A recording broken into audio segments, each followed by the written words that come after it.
প্রিয় ছাত্রছাত্রী, স্বাগত জানাচ্ছি আমার ইউটিউব চ্যানেল সহজ গণিতের পাঠশালা। আমি শিক্ষক প্রসেনজিৎ বিশ্বাস। আজকে যে বিষয় নিয়ে আলোচনা করব, ক্লাস 10 এর 5 নম্বর চ্যাপ্টার অনুপাত ও সমানুপাত। এই চ্যাপ্টারটা যখন আমরা কমপ্লিট করলে আমরা অনুপাত জিনিসটা কি বা রেশিও জিনিসটা কি সেটা আমরা শিখতে পারবো। অনুপাতের কত রকম ধরন আছে সেই ধরনগুলো সম্বন্ধে আমরা পরিচিতি হব, এবং অনুপাতের বিভিন্ন যে টার্মিনোলজি গুলো আছে, যে বিভিন্ন ধরনের সংজ্ঞা আছে বা অনুপাত যে বিভিন্ন টাইপের আছে সেই টাইপ সম্বন্ধে আমরা ডিটেলসে জানবো, এবং সেই জ্ঞানটাকে কাজে লাগিয়ে পরবর্তীতে যে অনুশীলনীর অঙ্ক আছে সেই অনুশীলনীর অঙ্ক আমরা করব এবং সহজেই সেটা আমি বুঝতে পারবো। তো আমরা যেগুলো শিখবো, একটা বিশাল বড় একটা চ্যাপ্টার এটা। তার মধ্যে ছোট্ট একটা পার্ট বা যেটাকে আমি থিওরি পার্ট বলছি, আজকে থিওরি পার্টটা আমি করাচ্ছি। কিছু সংজ্ঞা, যে সংজ্ঞাগুলো আমাদের না জানলেই না, অঙ্ক করতে গিয়ে কাজে লাগবে, এবং এই চ্যাপ্টারের অঙ্ক আমরা পরবর্তীতে বিভিন্ন রকম কম্পিটিটিভ এক্সাম বা চাকরির পরীক্ষাতেও আমরা দেখতে পাবো। তো কাজেই চ্যাপ্টারটা খুব ইম্পর্টেন্ট, প্রথম থেকে মন দিয়ে দেখো। অনুপাত, অনুপাত যেটাকে আমরা ইংরেজিতে বলছি রেশিও। অনুপাতটা কি জিনিস? অনুপাত হচ্ছে দুটো একই জাতীয় জিনিসের মধ্যে তুলনা বোঝায়। ক্লাস 7-এ আছে এই বিষয়টা। দুটো একই জাতীয় জিনিসের মধ্যে তুলনা করলে বোঝা যাবে যে একটা অপরের থেকে কত গুণ বেশি বা কত গুণ কম। দুটো জিনিসের তুলনা হতে পারে, তিনটে জিনিসের তুলনা হতে পারে। আমি মেনলি দুটো জিনিসের তুলনার কথাই বলছি, যে একই জাতীয় জিনিস হতে হবে। যদি আমি একটা উদাহরণ দিই, উদাহরণ দিয়ে যদি লিখি তাহলে দেখতে পাবো। মনে করো আমার বাবা আমাকে 5 টাকা দিয়েছে, আমার বাবা আমাকে 5 টাকা দিয়েছে, আর আমার ভাইকে দিয়েছে 4 টাকা। তাহলে এই যে দুটো টাকা দিয়েছে, এই দুটো টাকার মধ্যে আমি কিন্তু তুলনা করতে পারি, কারণ একই জাতীয় রাশি। এটাও একটা টাকা, এটাও একটা টাকা। দুটো যেহেতু সমজাতীয় রাশি, সেই হিসাবে আমি তুলনা করে বুঝতে পারবো যে আমার তুলনায় ভাইকে কত টাকা কম দিয়েছে বা ভাইয়ের তুলনায় আমাকে কত টাকা বেশি দিয়েছে। এই যে তুলনা করছি, এই তুলনা করাটাকে আমরা বলছি অনুপাত। অনুপাত চিহ্নটা এরকম বিসর্গ চিহ্ন আকারে দিচ্ছি, ইংরেজিতে বলবো ইস টু। তো এইটাকে আমরা যেভাবে লিখতে পারবো, দেখো যে চিহ্নটা আমি ব্যবহার করেছি এখানে, বিসর্গ চিহ্ন ইস টু চিহ্ন, সেটা অনেকটা ভাগ চিহ্নের মতো। ভাগ চিহ্ন বিসর্গ থাকে, মাঝখানে একটা মাইনাস থাকে। আমি কিরকম করি ভাগটা? ধরো 5/4 আছে, তো এটাকে আমরা লিখতে পারবো 5টা জিনিস 4 জনের মধ্যে ভাগ করে দিচ্ছি। ভগ্নাংশ আকারে লিখতে পারছি, উপরে লব নিচেরটাকে হর বলতে পারছি ভাগের বেলায়। তাহলে অনুপাতের বেলাতে যেহেতু মাইনাস চিহ্নটা নেই অনুপাতের ক্ষেত্রে, তো অনেকটা ভাগের মতোই ফাংশন করবে। তাহলে এই দুটোর মধ্যে পার্থক্য কি? এটা তো ভগ্নাংশ লব আর হর আকারে লিখছি, এটা আলাদা আলাদা টাইপের জিনিস হতে পারে। 5টা আম আমি 4 জনের মধ্যে ভাগ করে দিচ্ছি, দেওয়া যায়। দুটো আলাদা আলাদা জিনিস, এটা হচ্ছে আম, এটা হচ্ছে মানুষ, ভাগ করে দিচ্ছি। কিন্তু এই ক্ষেত্রে অনুপাতের ক্ষেত্রে কিন্তু এরকম হচ্ছে না। অনুপাতের ক্ষেত্রে তুলনা বোঝাচ্ছে দুটোর মধ্যে, যে কি তুলনা? 5 টাকা এবং 4 টাকা, কে কার তুলনায় কত গুণ বেশি বা কত গুণ কম সেটাই বোঝাচ্ছে। তো এই জিনিসটাকে, যেহেতু একই জাতীয় জিনিস, আমরা এর এই বিষয়টাকে এইভাবে লিখতে পারি। দেখো কিভাবে লিখতে পারি, এটাকে সমান চিহ্ন দেব, সমান চিহ্ন দিয়ে লিখবো 5 টাকা বাই 4 টাকা। এইভাবে আমরা লিখবো। টাকা আর টাকা কেটে যাচ্ছে, যেহেতু একই জাতীয় রাশি। তাহলে অনুপাতে যখন একই জাতীয় রাশি হয়, তার একক এখানে যেহেতু টাকা রয়েছে কেটে যাচ্ছে। কেটে যাওয়ার ফলে যেটা থাকছে সেটা হচ্ছে 5/4 থাকছে, বা এটাকে আমরা লিখতে পারবো যে 5:4 থাকছে। 5:4। তাহলে অনুপাত হচ্ছে বিশুদ্ধ দুটো সংখ্যা, এর কোনো কিন্তু একক থাকে না। একই জাতীয় জিনিসের মধ্যে অনুপাত করলাম, দেখতে পেলাম 5:4 হচ্ছে। এবার যদি আমি আলাদা একটা উদাহরণ নিই, উদাহরণে যদি বলি, মনে করো আমার বয়স হচ্ছে 40 বছর, আমার বয়স হচ্ছে 40 বছর, আর আমার ওই ভাইয়ের বয়স হচ্ছে 30 বছর। তো আমার বয়সের সঙ্গে আমি ভাইয়ের বয়স তুলনা করতে পারি, যে কে কার তুলনায় কত গুণ ছোট বা কত গুণ বড়। এখানে আমি সময়টা মাপছি, বছর দিয়ে সময় মাপা হয়, বড় সময় বছর দিয়ে আমি মাপি। তো এই ক্ষেত্রেও দেখতে পাচ্ছি যে সময় বছর দিয়ে মাপছি, এক্ষেত্রে বছর দিয়ে মাপছি। একই জাতীয় জিনিস, তো একই জাতীয় জিনিসের মধ্যে আমি তুলনা করতে পারি, এই ক্ষেত্রে অনুপাত করা সম্ভব বা অনুপাত করা যাবে। সেক্ষেত্রে বছর আর বছর কেটে যাবে, যেমন টাকা আর টাকা কেটে গেছিল। তাহলে এখান থেকে আমি যে জিনিসটা পরিষ্কার বুঝতে পারলাম, যে একই জাতীয় জিনিসের মধ্যে তুলনা করাকে অনুপাত বলা হয়। যেমন এইখানে যেটা লিখেছি, যদি আমি বলি যে আমার কাছে 5 টাকা আছে আর আমার ভাইয়ের বয়স 30 বছর, এই দুটোর মধ্যে কিন্তু অনুপাত করা যাবে না। কেন যাবে না? কারণ একটা টাকা, একটা বয়স, বছর, দুটো আলাদা জাতীয় জিনিস, তার জন্য এর মধ্যে কিন্তু তুলনা হবে না। তো অনুপাতে যে আমরা তুলনা করলে যে এককটা কেটে যাচ্ছে, কেটে যাওয়ার পরে যে বিশুদ্ধ দুটো সংখ্যা পাচ্ছি, সেই সংখ্যার মধ্যে প্রথম যে সংখ্যাটা থাকছে সেটা হচ্ছে 5, আর পরের যে সংখ্যা থাকছে এই উদাহরণের ক্ষেত্রে সেটা হচ্ছে 4। তো সেই ক্ষেত্রে প্রথম সংখ্যাটাকে আমরা বলবো পূর্বপদ। পূর্বপুরুষ, যেরকম পূর্বপুরুষ মানে যেটা আমার জন্মের আগে যারা ছিল বা আমার যারা পূর্বজ, তাদেরকে আমি পূর্বপুরুষ বলছি। পূর্বপুরুষ মানে আমার আগে যারা, তাহলে আগে যে থাকবে সেটা হচ্ছে পূর্ব। মনে করতে পারো সূর্য পূর্ব দিকে ওঠে, সকালবেলা কোন দিকে ওঠে? পূর্ব দিকে ওঠে। ফার্স্টে শুরু হয় পূর্ব দিক থেকে, মানে ফার্স্ট যেটা থাকছে তাকে আমরা বলছি পূর্ব পদ, আর পরে যেটা থাকছে সেটাকে আমরা বলবো উত্তর পদ। এই ক্ষেত্রে 4 হচ্ছে উত্তর পদ। ইংরেজিতে আমরা বলবো পূর্বপদকে অ্যান্সিডেন্ট, আর যে উত্তর পদ তাকে বলবো কনসিকুয়েন্ট। 5 হচ্ছে অ্যান্সিডেন্ট আর 4 হচ্ছে কনসিকুয়েন্ট। দুটো পদকে আমরা এইভাবে নামকরণ করব। তাহলে পূর্বপদ এবং উত্তর পদ সম্বন্ধে আমাদের একটা ধারণা আসলো। এবার যদি আমি আরেকটা উদাহরণ দিই, মনে করো এ ইস টু বি আছে, অর্থাৎ এর সঙ্গে বি এর তুলনা করছি, তাহলে পূর্বপদ কি হবে? পূর্বপদ হচ্ছে এক্ষেত্রে এ হবে, আর উত্তরপদ বা কনসিকুয়েন্ট যেটা হবে সেটা হচ্ছে বি হবে। তাহলে এরকম আমরা পূর্বপদ এবং উত্তরপদ কোনটা কি হচ্ছে সেটা আমরা দেখতে পাবো বা আমরা বুঝতে পারবো। তাহলে এটা একটা অনুপাত করলাম। এইবার অনুপাত সম্বন্ধে যে মেজর ধারণা বা মেন জায়গাটা আমরা ঢুকছি সেটা আমরা বোঝার চেষ্টা করি। এই ধারণাটা যতক্ষণ বললাম এটা ক্লাস 7-এ আমরা কিন্তু শিখেছি। এখন দেখো যে আমি একটা অনুপাত পেলাম, সেটা হচ্ছে 5:4। এই অনুপাতটা পেলাম। তো অনুপাতটা যেহেতু পেলাম, এখন যদি আমি মনে করি যে অনুপাতের উভয় পদের সঙ্গে, উভয় পদ বলতে কি বোঝা যাচ্ছে? উভয় পদ মানে পূর্ব পদ যেটা কিনা 5 ছিল, আর উত্তর পদ যেটা কিনা 4 ছিল, উভয় পদের সঙ্গে আমি একই জাতীয় জিনিস গুণ করতে পারি। এরকম মনে করো আমি ওপরে আর নিচে যদি 2 গুণ করে দিই, আমার ভালো লাগলো, ওপরে গুণ করলাম, নিচে গুণ করলাম, কত গুণ করলাম? 2 গুণ করলাম। সেই ক্ষেত্রে মনে মনে 2 আর 2 কেটে যাচ্ছে, মানে আমি কিছুই করিনি। সেই ক্ষেত্রে অনুপাতের যে পদগুলো রয়েছে, পূর্বপদটা 5 দুগুণী হয়ে গেল 10, আর যেটা উত্তর পদ 4 দুগুণী হয়ে গেল 8। তাহলে এইটা দেখতে পাচ্ছ 5:4 মানে 10:8ও হচ্ছে। আবার যদি আমি যে অনুপাতটা মেন অনুপাতটা ছিল 4/5 মানে 5:4, এর সঙ্গে যদি আমি 3 গুণ করি এবং পরেরটার সঙ্গে যদি আমি 3 গুণ করি, একই জাতীয় জিনিস গুণ করছি কেন? তাহলে মনে মনে কিন্তু আমি কিছুই গুণ করিনি, উপরের নিচে 3 কেটে যাচ্ছে। তাহলে যে অনুপাতটা পেলাম সেটা হচ্ছে 15:3×4=12, 15/12 লিখতে পারছি। তাহলে এই যে দেখো অনুপাত, প্রত্যেকটা অনুপাদের যে মান, প্রত্যেকটা অনুপাতই কিন্তু 5:4। এটাও কিন্তু 5:4, কিন্তু সেটা দেখতে কেমন হয়েছে? দেখতে তার পূর্বপদ এবং উত্তরপদ পাল্টে গেছে। তাহলে এইখানে যে অনুপাতগুলো পেলাম সেটা হচ্ছে 5:4 একটা অনুপাত পেলাম, দেখতে পাচ্ছি। আর একটা অনুপাত পেলাম যেটা 5:4ই ছিল, কিন্তু সেটাকে লিখলাম 10:8। আর একটা পেলাম 10:8 পেলাম। আর একটা অনুপাত পেলাম 15:12। আর একটা অনুপাত পেলাম 15:12। আমি একই সংখ্যা গুণ যখন করছি, গুণ করার সঙ্গে সঙ্গে অনুপাতের পদগুলো পরিবর্তন হয়ে যাচ্ছে। পদগুলো পরিবর্তন হওয়ার মানে দেখা যাচ্ছে যে এদের সবারই ভ্যালু এক, কেউ কারোর থেকে কম বা বেশি নয়। সেই জন্য এই অনুপাতগুলো প্রত্যেকের সঙ্গে সমান।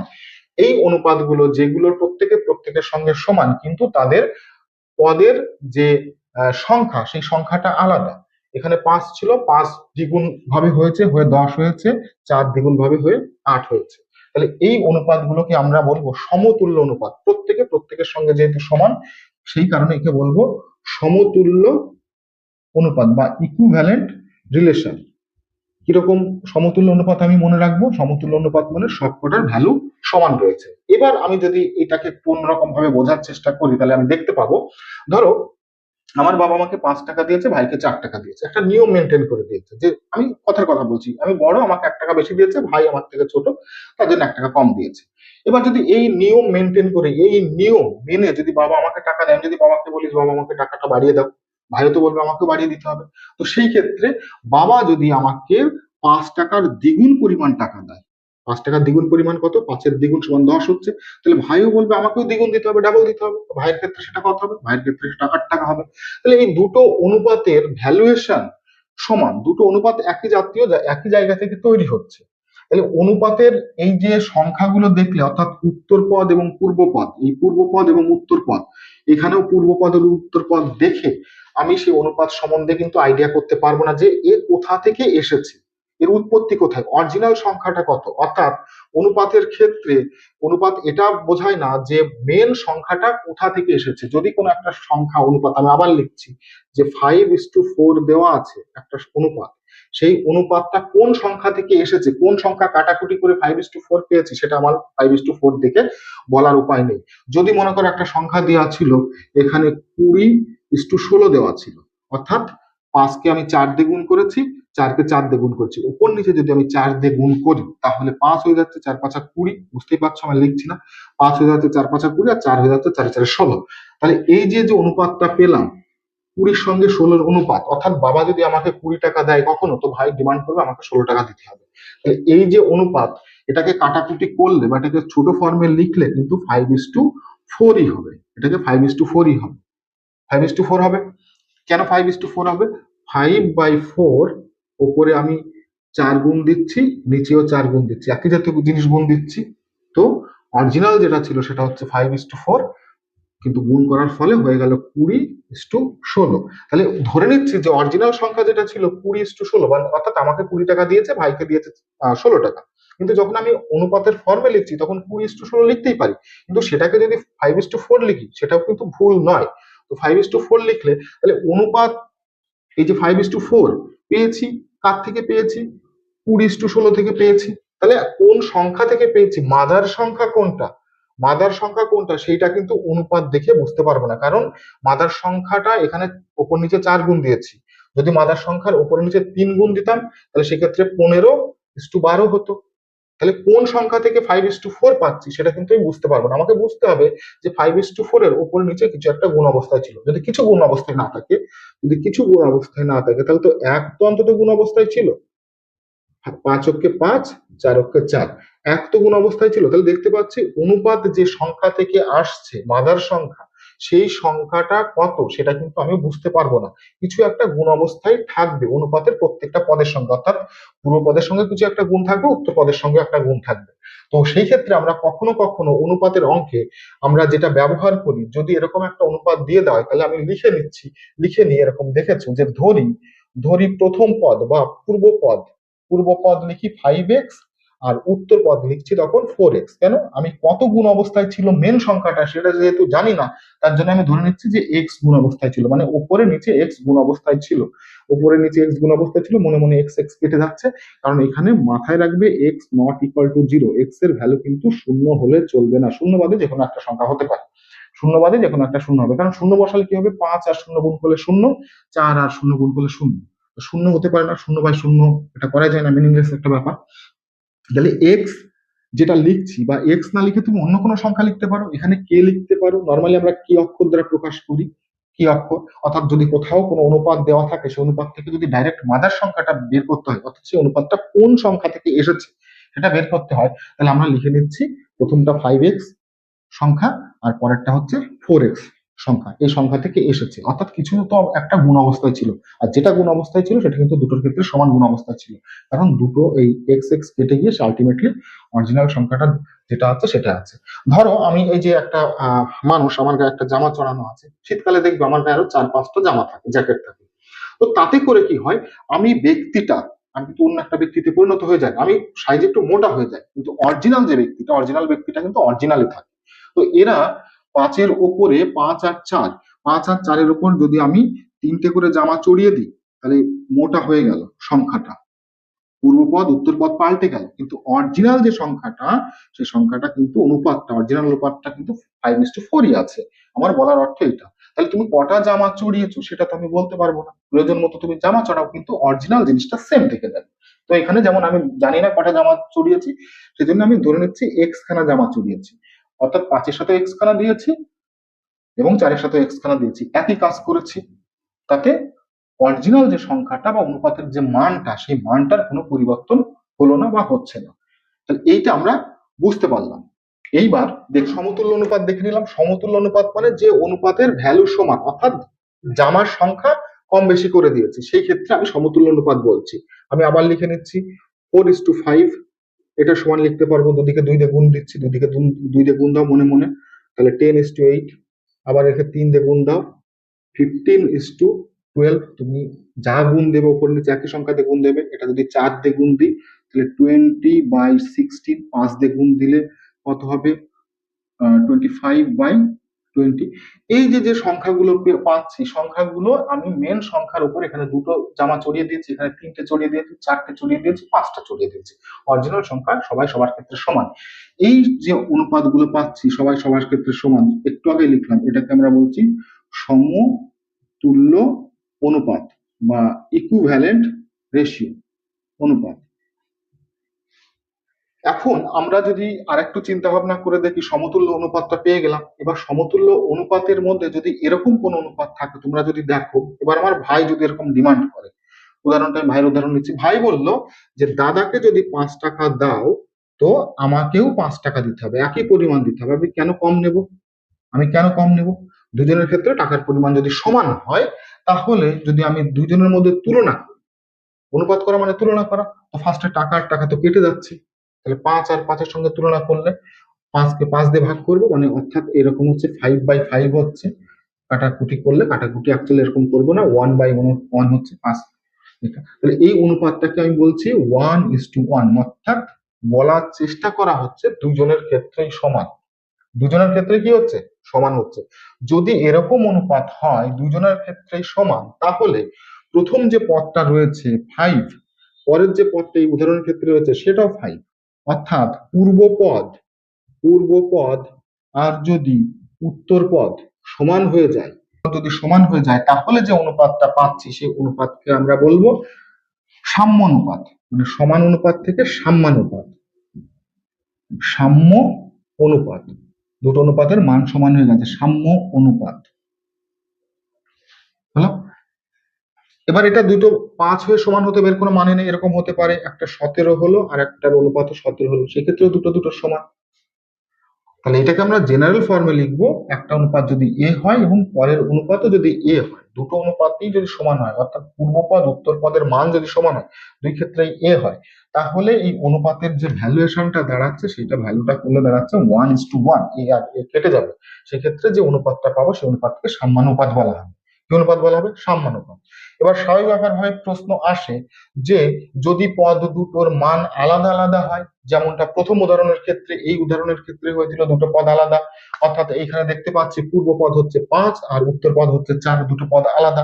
যদি এরকম থাকে তাহলে এই যে অনুপাত, দুটো পদ আলাদা হতে হবে, 5 আর 4 হতে হবে এমন কোনো কথা নেই, উপরেরটা যা হবে নিচেরটা আলাদা কিছু একটা হবে, তাহলে যে অনুপাতটা পাচ্ছি সেই অনুপাতকে বলবো বৈষম্য অনুপাত। বৈষম্য অনুপাত মানে কি?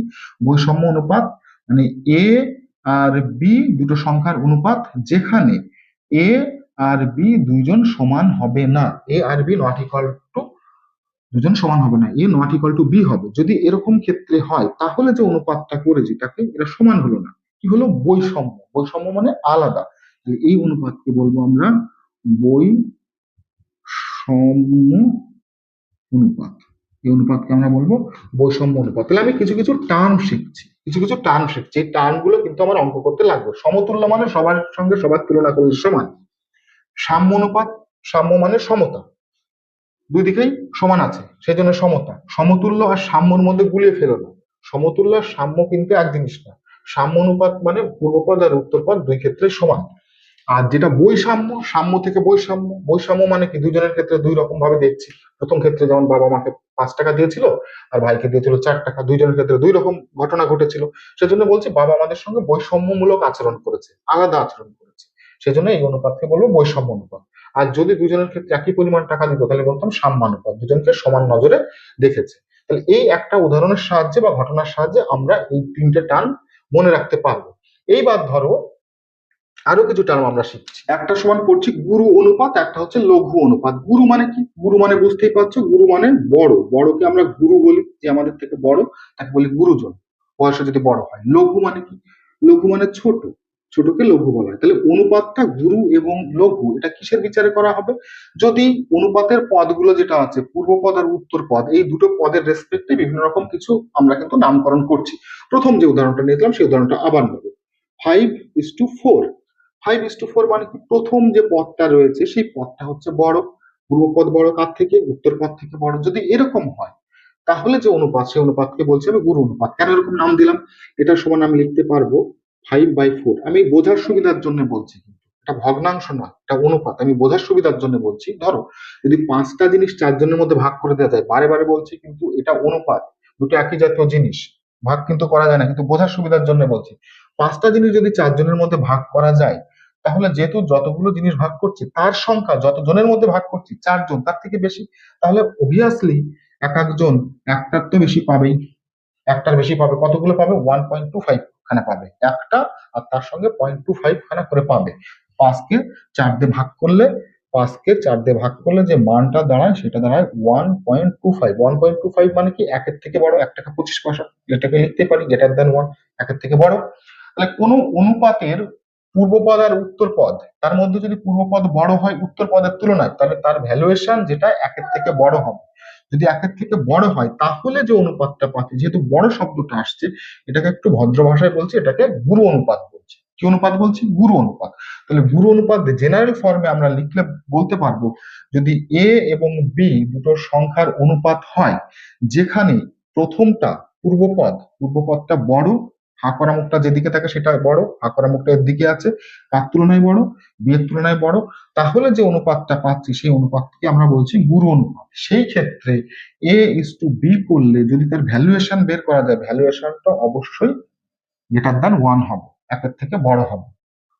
এবার লঘু অনুপাতটা ঠিক তার উল্টোটা হবে। লঘু অনুপাত কি? দুটো অনুপাতের মধ্যে। এবার ভাই যদি ডিমান্ড করতো, না আমি ছোট, আমাকে বেশি দিতে হবে টাকা, তাহলে সেরকম বাবা বললো যে ঠিক আছে, আমাকে 4 টাকা দিল আর ভাইকে দিল 5 টাকা, দুজনের মধ্যে এবার তুলনা করি, অনুপাত করি। তাহলে অনুপাত করলে দেখতে পাচ্ছি যে পূর্বপদ যেটা রয়েছে এই ক্ষেত্রে সেটা ছোট, আর উত্তরপদ যেটা রয়েছে সেটা বড়। যদি এরকম থাকে এবং যদি এটাকে আমি ভাগ আকারে এরকম কল্পনা করতে পারি, 4টে জিনিস ভাগ করছি 5 জনের মধ্যে, তো আমরা যতজনের মধ্যে ভাগ করছি ততগুলো জিনিসই নেই, 4টে আছে কিন্তু ভাগ করছে তার থেকে বেশি সংখ্যক লোক 5-এর মধ্যে, তাহলে একটা করেও পাবে না, একের কম পাবে। এই যে অনুপাতটা, এর মান একের থেকে কম, লেস দ্যান 1, মানে একটা বড় আর 4-এর 5টা কম। এই যে অনুপাত, এই অনুপাতকে বলছি আমরা লঘু অনুপাত। তো লঘু অনুপাতের ক্ষেত্রে নর্মালি উদাহরণ যদি আমি দিই, যদি একটা সংখ্যা এ নিই আর একটা সংখ্যা যদি বি নিই, সমজাতীয় সংখ্যা নিই এবং তাদের মধ্যে যদি অনুপাত করি, তাহলে বুঝতেই পারছি যে প্রথম যেটা রয়েছে পূর্বপদটা ছোট হবে কার তুলনায়? উত্তরপদের তুলনায়। তার মানে এ ছোট, এর দিকে লেজটা দিয়ে দেবো, বি বড়, বির দিকে মাথাটা দিয়ে দেবো। এরকম যদি কেস হয় তাহলে আমরা দেখতে পাবো যে এ ইস টু বি, মানে এ বাই বি, এটা লেস দ্যান 1 হচ্ছে। দেখো লেস দ্যান 1 হচ্ছে। তাহলে গুরু অনুপাত, লঘু অনুপাত, আমরা এই অনুপাতগুলো কখনো কখনো আমাদের দেওয়া থাকবে পরীক্ষায়, নর্মালি একটা অনুপাত দিয়ে বলতে পারে যেটা গুরু অনুপাত না লঘু অনুপাত। তাহলে আমরা তার যে পদ আছে পূর্বপদ এবং উত্তরপদ দেখে আমরা বুঝতে পারবো কে কোন পদ। এখন আমি যে দুটো অনুপাত লিখেছি, এখানে দেখতেই পাচ্ছ দুটো অনুপাত লিখেছি, গুরু অনুপাত লঘু অনুপাত। অনুপাত আছে সেই অনুপাতটা হচ্ছে মিশ্র অনুপাত বা যৌগিক অনুপাত, মিক্স রেশিও অথবা কম্পাউন্ড রেশিও। মিক্স রেশিও কি? মিক্সড রেশিও বলতে বোঝা যাচ্ছে দুটো অনুপাতকে আমি মিশিয়ে দেবো। কিরকম? মনে করো একটা অনুপাত হচ্ছে 4:5, একটা উদাহরণ নিলাম, আর একটা অনুপাত আছে 3:7। দুটো আলাদা আলাদা অনুপাত আছে, সেই অনুপাতের মধ্যে দেখতে পাচ্ছ প্রথম অনুপাতের 4 হচ্ছে পূর্বপদ, 5 হচ্ছে উত্তরপদ, আর পরের যে অনুপাত 3 হচ্ছে পূর্বপদ আর 7 হচ্ছে উত্তরপদ। উত্তর পদগুলোকে টিক চিহ্ন দিয়ে দিচ্ছি আর পূর্ব পদগুলোকে রাউন্ড করে দিচ্ছি। যদি দুটো অনুপাতকে কাজে লাগিয়ে, দুটো অনুপাতকে মিক্সিং করে, যেহেতু মিশ্র বলছে দুটোকে মিশিয়ে দেবো, মিশিয়ে দিয়ে যদি একটা অনুপাত পাই, তাহলে সেই অনুপাতকে বলবো মিশ্র অনুপাত বা যৌগিক অনুপাত। কিভাবে মেশাবো? এর পূর্বপদের সঙ্গে এর পূর্বপদ গুণ করে দেবো, অর্থাৎ প্রথম যে অনুপাতটা ছিল তার পূর্বপদ 4 ছিল, পরের যে অনুপাত তার পূর্বপদ হচ্ছে 3, দুটোকে গুণ করে দিচ্ছি, গুণ করে দিলে একটা রাশি পাবো, গুণ করলে তো 3 4 12 আসবে। আর উত্তর পদের সাথে উত্তর পদ যদি গুণ করে দিই, অর্থাৎ প্রথমটার যে উত্তর পদ ছিল 5 আর পরেরটার যে উত্তর পদ ছিল 7, যদি গুণ করে দিই এবং এদের মধ্যে যদি অনুপাত করি, তাহলে যে অনুপাতটা পাবো, কত পাবো? এখানে পাবো 12, 3 4 12, 5 8 35। এই যে অনুপাতটা পাচ্ছি, অনুপাতটা কিন্তু দুটোর কম্বিনেশন থেকে পেলাম, দুটোকে জুড়ে পেলাম, দুটোকে মিশিয়ে পেলাম। সেই কারণে এই অনুপাতকে বলা হবে মিশ্র অনুপাত। অনুপাতকে বলা হবে মিশ্র অনুপাত। আমি একটা উদাহরণ বলছি, একটা উদাহরণ দিয়ে দিচ্ছি। মনে করো এরকম একটা অনুপাত আছে, এ বাই বি তার সাথে সি এর অনুপাত, কমা বি বাই সি তার সাথে এর অনুপাত, কমা সি বাই এ তার সঙ্গে বি এর অনুপাত। যদি এরকম 3টে অনুপাত থাকে, 3টে অনুপাত আমি লিখেছি, দিয়ে বলছে এই 3টে অনুপাতের মিশ্র অনুপাত বের করো। কি বের করতে বলেছে? মিশ্র মানে মিশ্র বা যৌগিক, এটা কি না? মিশ্র বা যৌগিক অনুপাত বের করো। তাহলে আমরা কি করে বের করব? দেখো 3টে অনুপাতের মধ্যে যেটা পূর্বপদ আছে সেই পূর্বপদ গুলোকে আমি চিহ্নিত করলাম, অনুপাত চিহ্নের আগে যেটা আছে পূর্বপদ, এইটা পূর্বপদ, তাহলে পূর্বপদগুলোকে গুণ করব a বাই বি ইন্টু সেকেন্ডটার থেকে আসছে b বাই সি, তারপরেটা থেকে আসছে সি বাই এ। তাহলে পূর্বপদগুলোকে গুণ করেছি, তার সাথে অনুপাত নেব উত্তরপদের। উত্তরপদ প্রথমটা থেকে সি এসছে, তারপরটা থেকে এ আসবে, তারপরটা থেকে বি আসবে। গুণ করলে দেখো বি বি সি সি এ এ কেটে যাচ্ছে, কাটার ফলে রেজাল্ট থাকছে 1।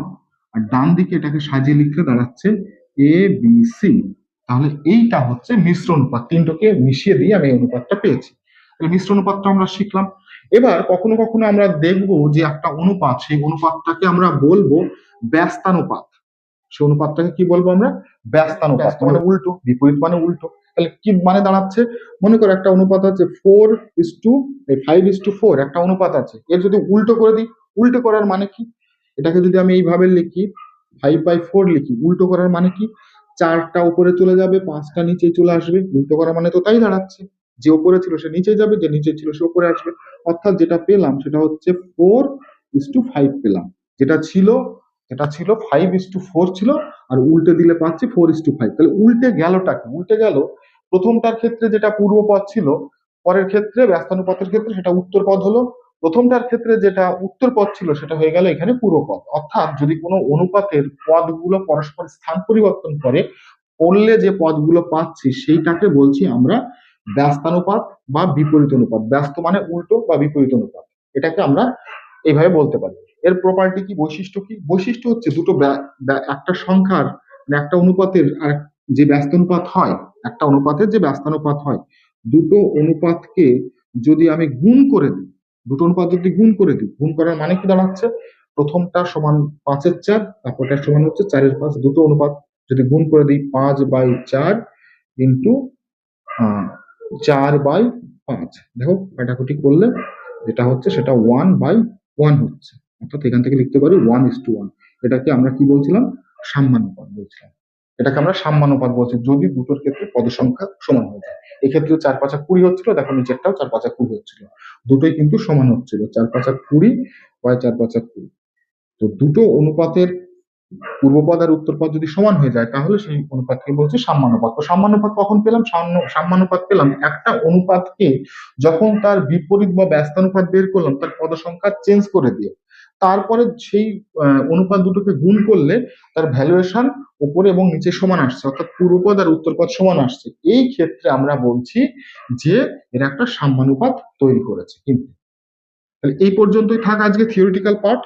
পরবর্তীতে আমি এই চ্যাপ্টারের ছোট ছোট কয়েকটা অঙ্ক আছে, সেই অঙ্ক দিয়ে শেষ করব। তারপরে এই চ্যাপ্টারেরই আরো কয়েকটা এক্সটেনশন পার্ট আছে, মানে 5.1 থাকবে, 5.2 থাকবে, এরকম 5.3ও হয়তো আছে। সেগুলো পরপর ধাপে ধাপে আমরা করবো।